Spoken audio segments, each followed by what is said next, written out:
term loan for expansion of industries in India is mainly provided by.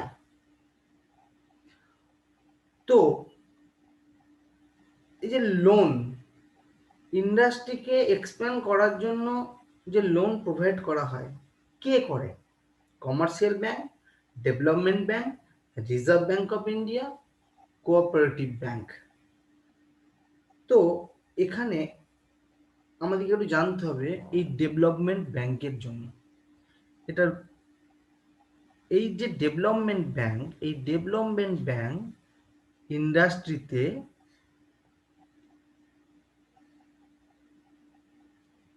Industry expand করার জন্য loan provide করে থাকে। এবং ভারতবর্ষে বর্তমানে 5টা ইন্ডাস্ট্রিয়াল ডেভেলপমেন্ট ব্যাংক আছে, একটা এগ্রিকালচার ডেভেলপমেন্ট ব্যাংক আছে এবং একটা ইম্পোর্ট এক্সপোর্ট ডেভেলপমেন্ট ব্যাংক আছে। তো এই 5টা ইন্ডাস্ট্রিয়াল ডেভেলপমেন্ট ব্যাংক যেগুলো আছে সেগুলো হচ্ছে আইআরসিআই 1 নম্বর, 2 আইডিবিআই, আইএফসিআই, আইসিআইসিআই, এসআইডিবিআই। এই 5টা, এটা হচ্ছে সেন্ট্রালের। এবং স্টেটের হাতে আছে, স্টেট গভর্নমেন্টের হাতে আছে এসএফসি, এসআইডিসিএস, এসআইআইসিএস। এই যে এসএফসি অর্থাৎ স্টেট ফিনান্স কর্পোরেশন, এই স্টেট ফিনান্স কর্পোরেশন এর যে রুল এবং রেগুলেশন পুরোটাই কন্ট্রোল করে কে? State government. এটা কিন্তু ইন্ডিপেন্ডেন্ট নয়। তো এই development bank, industrial development bank হলো। এবার এগ্রিকালচার ডেভেলপমেন্ট ব্যাংক কি? নাবার্ড, NABARD, নাবার্ড। তো এবং স্টেটের হাতে কি আছে? SLDBS, এটা হচ্ছে স্টেটের হাতে। আর ইম্পোর্ট এক্সপোর্ট ব্যাংক কি? এক্সিম। এই এক্সিম এখানে নাম থেকে বুঝতে হবে EX ফর এক্সপোর্ট এবং IM ফর ইম্পোর্ট। তাহলে টোটাল আমাদের কাছে 7টা ডেভেলপমেন্ট ব্যাংক আছে। এই 7টা যে ডেভেলপমেন্ট ব্যাংক আছে, এই ডেভেলপমেন্ট ব্যাংকের 5টা ইন্ডাস্ট্রিয়াল ডেভেলপমেন্ট ব্যাংক। এই যে 5টা ইন্ডাস্ট্রিয়াল ডেভেলপমেন্ট ব্যাংক আছে, এরা লোন প্রোভাইড করে ইন্ডাস্ট্রিকে আরো এক্সপ্যান্ড করতে, আরো বড় করতে, তাদের গ্রোথ রেট আরো বাড়াতে, সাপ্লাই বাড়াতে, এমপ্লয়মেন্ট জেনারেট করতে লোন প্রোভাইড করে থাকে। তো অ্যান্সার হয়ে যাবে কি? Development bank. Industrial credit is a available form. IDBI, IFCI, SFCS, all of the above. তো IDBI, industrial development bank of India 1964 সালে 1964 প্রতিষ্ঠিত হয়। IFCI, industrial finance corporation of India 1948 প্রতিষ্ঠিত হয়। এবং লাস্টে SFCS, স্টেট ফিনান্স কর্পোরেশন, যেটা 1955 সালে প্রথম পাঞ্জাবে state finance corporation of India প্রতিষ্ঠিত হয়েছিল। কোথায়? পাঞ্জাবে। তাহলে এই যে 3টে ব্যাংক আছে, 3টে ব্যাংকই ইন্ডাস্ট্রির উপর, ইন্ডাস্ট্রিয়াল ক্রেডিটের উপর ভিত্তি করে থাকে। কারণ আমরা এর প্রিভিয়াস স্লাইডে দেখলাম যে ইন্ডাস্ট্রির এক্সপ্যান্ড করতে যারা যারা গুরুত্বপূর্ণ ভূমিকা পালন করে তাদের মধ্যে IFCI, IRCI, IDBI, ICI, SIDBI, আর এদিকে SFC। তো এখানে দেখো IDBI, IFCI, SFC, 3টে আছে। উত্তর হয়ে যাবে all of the above. How many private commercial banks were nationalized in 1969? তো জুলাই মাসের 1969 সালে 14টা ব্যাংক কমার্শিয়ালাইজেশন হয়েছিল, ন্যাশনালাইজেশন হয়েছিল। কমার্শিয়াল ব্যাংক জুলাই মাসের 1969 সালে 14টা কমার্শিয়াল ব্যাংক ন্যাশনালাইজড হয়েছিল এবং এপ্রিল মাসে 1980 সালে এপ্রিল মাসে 6টা কমার্শিয়াল ব্যাংক ন্যাশনালাইজড হয়েছিল। তো যেহেতু 1969 কথা বলেছে তাহলে উত্তর হয়ে যাবে 14টা। আর এটাও জেনে রাখো 1980 সালে 6টা হয়েছিল। The 1 rupee currency note of India issued by, খুব সহজ প্রশ্ন, এটা সবাই আশা করি জানো, the ministry of finance, government of India. আর রিজার্ভ ব্যাংক অফ ইন্ডিয়া কি করে? রিজার্ভ ব্যাংক অফ ইন্ডিয়া যে গভর্নর সাইন করে কি নোটে, এবং reserve bank of India others যে টাকাগুলো থাকে, আমাদের যত টাকা আছে সব টাকার ইস্যুকে করে reserve bank of India. State bank of India এরকম ধরনের কোনো কারেন্সি নোট ইস্যু করে না, একমাত্র reserve bank of India currency note issue করে কেবলমাত্র 1 টাকার নোট, 1 টাকার কারেন্সি নোট ইস্যু করে হচ্ছে ministry of finance, government of India.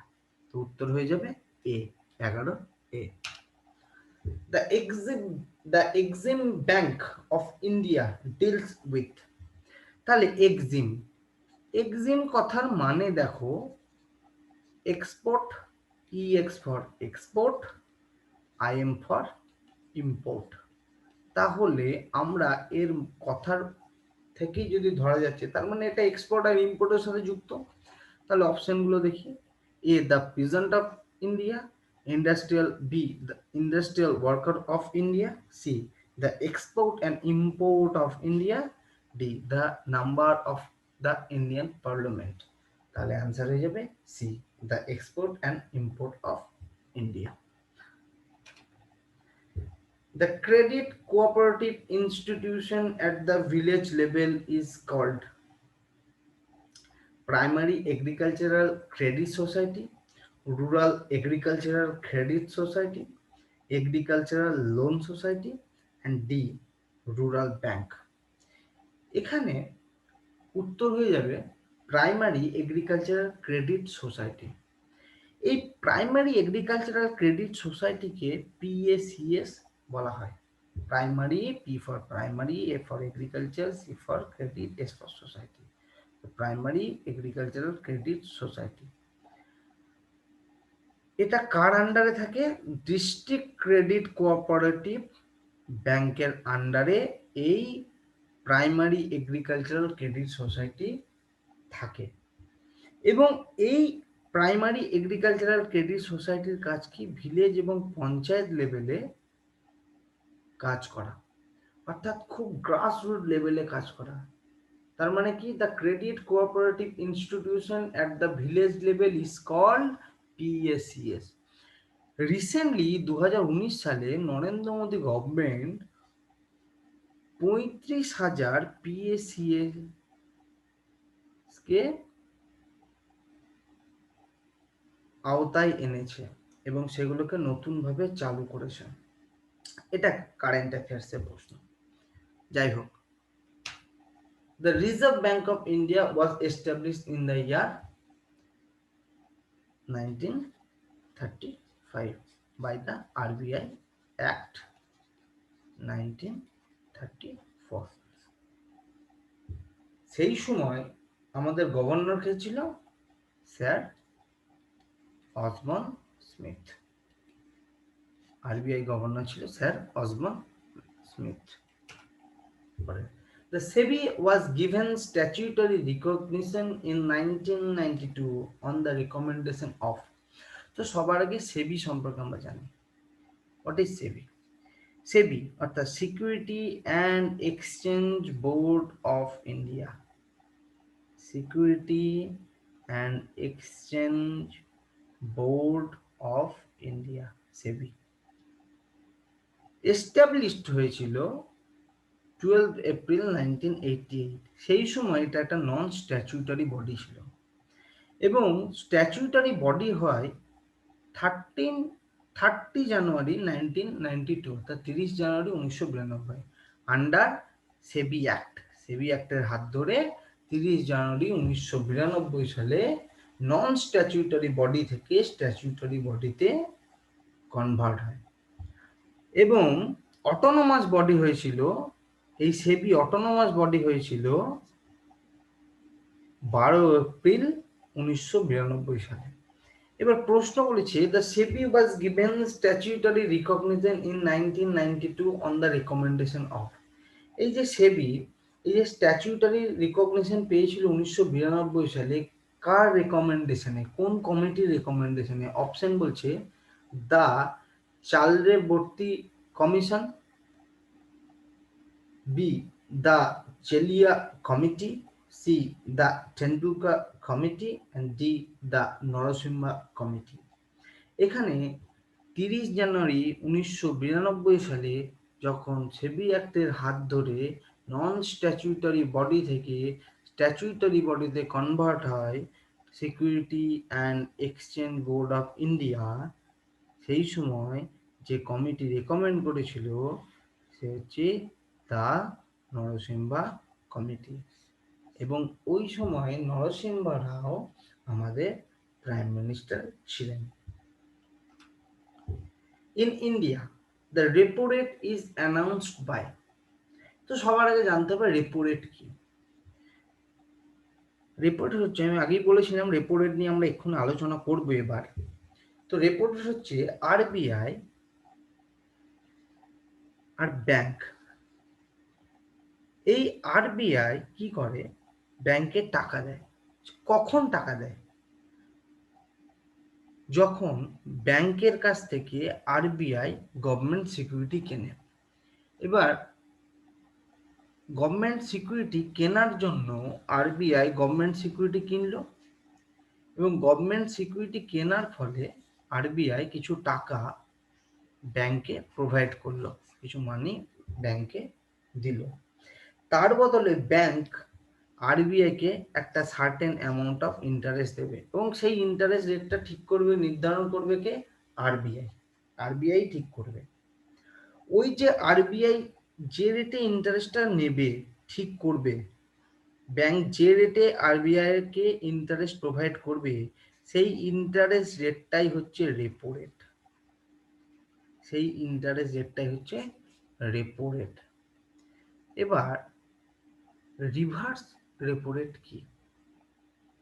Reverse repo rate হচ্ছে, এখানে আরবিআই ব্যাংকে গভর্নমেন্ট সিকিউরিটি বিক্রি করবে। আরবিআই ব্যাংককে গভর্নমেন্ট সিকিউরিটি বিক্রি করবে এবং ব্যাংক তার বদলে আরবিআইকে টাকা ধার দেবে এবং যেহেতু টাকা ধার দেবে, নিশ্চয়ই কোনো পার্সেন্টেজ, কোনো ইন্টারেস্টের ওপর ভিত্তি করে এই টাকাটা ধার দেবে। তো যে ইন্টারেস্টটা আরবিআই ব্যাংকে প্রোভাইড করবে, সেই ইন্টারেস্টটা হচ্ছে reverse repo rate. Rate of interest, এটা হচ্ছে রিভার্স রেপো রেট। কখন? যদি আরবিআই ব্যাংককে ইন্টারেস্ট দেয় তাহলে সেটা হচ্ছে রিভার্স রেপো রেট, আর যদি ব্যাংক আরবিআই কে ইন্টারেস্ট দেয় তাহলে সেটা হচ্ছে repo rate. Financial inclusion as per RBI means greater consumer protection of newly included customer and easily accepted and speedy grievance redressal process. C. Expanded effort on financial literacy and D. all of the above. তো এখানে বলছে financial inclusion as per RBI means, অর্থাৎ financial inclusion কাকে বলে, এর অর্থ কি? তো তো একটু ফিনান্সিয়াল ইনক্লুশন সম্পর্কে জানি। ভারত যখন স্বাধীন হয় সেই সময় ভারতবর্ষের বেশিরভাগ প্রান্তের মানুষই গরিব ছিল এবং খুব মুষ্টিমেয় একটা সাধারণ লোক, খুব মুষ্টিমেয় মানুষের হাতে অর্থ পৌঁছাতো এবং একমাত্র তারাই ব্যাংকের ব্যবহার জানতো, তারা কিভাবে মানি ডিল করতে হয় জানতো। পুয়ার ফার্মার, গরিব ফার্মাররা সেসব কিছু বুঝতো না, জানতো না, ফলে তাদের কাছে একটা খুব প্রবলেম তৈরি হয়েছিল। এবং অর্থ পৌঁছানো, সরকার তাদেরকে অর্থ কিভাবে পৌঁছে দেবে, সরকার তাদেরকে কিভাবে দেখভাল করবে, তো সেইটা নিয়েও একটা বড় কোশ্চেন সূচক মার্ক তৈরি হয়েছিল। তো সেই মুহূর্তে দাঁড়িয়ে ভারতবর্ষে ফিনান্সিয়াল ইনক্লুশনের প্রয়োজন বোধ হল এবং ফিনান্সিয়াল ইনক্লুশন কিভাবে আরো উন্নতি করা যায়, দিনে দিনে দিনে দিনে আমরা বহু কর্মের মাধ্যমে সেগুলো সরকার চেষ্টা করছে। যেমন প্রধানমন্ত্রী জনধন যোজনা, PMJDY, অটল পেনশন যোজনা, APY, প্রধানমন্ত্রী সুরক্ষা যোজনা, প্রধানমন্ত্রী সুরক্ষা বীমা যোজনা, PMSBY, and প্রধানমন্ত্রী Mudra Yojana, PMMY।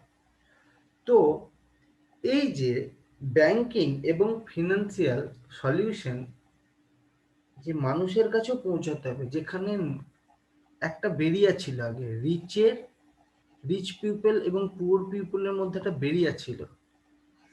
Poor people কোনোদিন ব্যাংকে পৌঁছাতে পারতো না, ব্যাংকের সাথে তাদের কোনো কানেকশন ছিল না। কিন্তু এই ফিনান্সিয়াল ইনক্লুশন কি করলো, এদের মধ্যে যে বেরিয়ারটা আছে, এদের মধ্যে যে বিভেদটা তৈরি হয়েছিল, যে দূরত্ব তৈরি হয়েছিল, সেই দূরত্ব ঘোচানোর জন্য এই ফিনান্সিয়াল ইনক্লুশনের দরকার হয়ে পড়লো। এবং যাতে গরিব সম্প্রদায়ের মানুষ, যারা ব্যাংক সম্পর্কে, অর্থনীতি সম্পর্কে জ্ঞান খুব কম, তারাও যাতে ব্যাংক সম্পর্কে, অর্থনীতি সম্পর্কে জ্ঞান বাড়ে, তারাও যাতে লোন নিতে পারে, তারাও যাতে অর্থনীতির সাথে নিজেদের পায়ে পা মিলিয়ে চলতে পারে এবং দেশের সেবায় নিজেদেরকে নিযুক্ত করতে পারে, সেই কারণের জন্য RBI এই ফিনান্সিয়াল ইনক্লুশনের সিদ্ধান্ত নিল এবং এই সমস্ত প্রধানমন্ত্রী জনধন যোজনা, অটল পেনশন যোজনা এখানে খুব গুরুত্বপূর্ণ ভূমিকা পালন করেছে। এবং বর্তমানে গভর্নমেন্ট